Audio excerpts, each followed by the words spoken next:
we're finally here guys in ADNU. Ateneo, baka naman. Ateneo, let's go, baka naman. Naipasok na rin natin ang Tahuka. Let's go! Hi guys, I'm Jervil Bugtong, a first year information system. And I'm so excited dahil this is the first time makakabenta tayo sa ADNU. We joined the event of the Ateneo Society Entrepreneurs, the Entrep Week 2025. So we're not the only one who's selling here since marami kami dito. Sa mga hindi pa pala nakakalam kung what's Tahuka, Tahuka is the business na ginawa namin mga magtotropa, where it is a combination of a milk tea and the taho.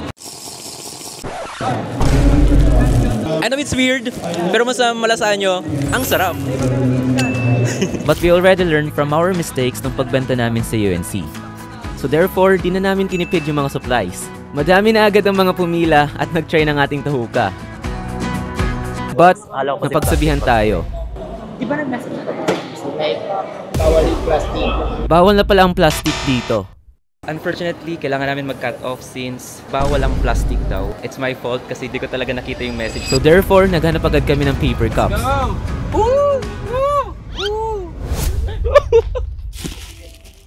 Paper cups! Woo! Let's go! And now, we're back on business.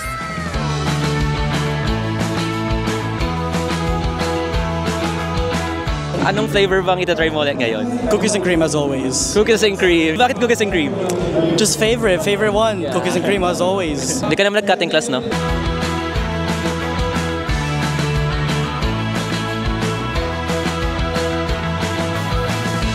We're back at selling Tahuka na since nakabili na kami ng paper cups. So that's our paper cups right there. Operations. Yeah. Ano pa yung gusto nyo dyan? Strawberry. Bakit strawberry? Wala, cute ako eh. Ganun pag-cute. Strawberry. Pag-cute pala strawberry. Ilagay mo dyan ganda. Okay, wait. Yan. Ganyan dapat para rumami yung customers natin.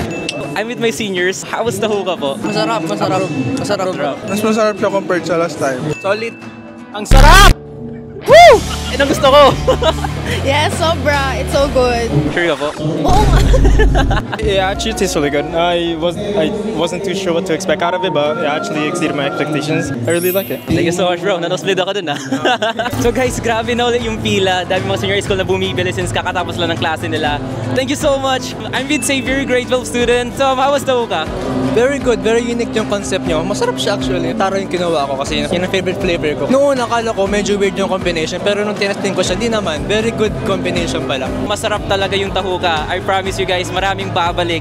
It's nice. I actually went for strawberry flavor kasi yun yung alam kong familiar ako. Na-meet yung expectation ko. It's nice. And I'm looking forward na matikman yung ibang flavors. Hindi ko kasi siya masyado baka kasi nahalo kanina. So hindi ko masyado natikman yung pagka-strawberry niya. Alam ko naman na kasi yung combination niya since napapanood ko yung mga vlogs. Wow, thank you so much. Oo, nakakapagod sobra kasi pasunod-sunod yung bumibili. Yeah. Na-overwhelm kami. Sumasabi ko rin talaga na worth the experience ulit. Content na content yung dalawa. Flex ko lang yung friend natin na si Don. He's starting to vlog na rin. Sila yung salesperson natin for today. Mag-sales talk daw sila sa mga atinista. Kung mahilig ba kayo sa matcha, I recommend yung matcha strawberry nila. Masarap siya. Kung hindi kayo mahilig sa matcha, okay lang naman. Masasabi ko lang, follow your heart. We're officially sold out. Grabe. Thank you so much. Ang dami nyo talagang mga sumuporta, mga nag-try. I love you all. Solid. But if you guys have feedback sa Tahuka, just let me know para ma-improve agad namin.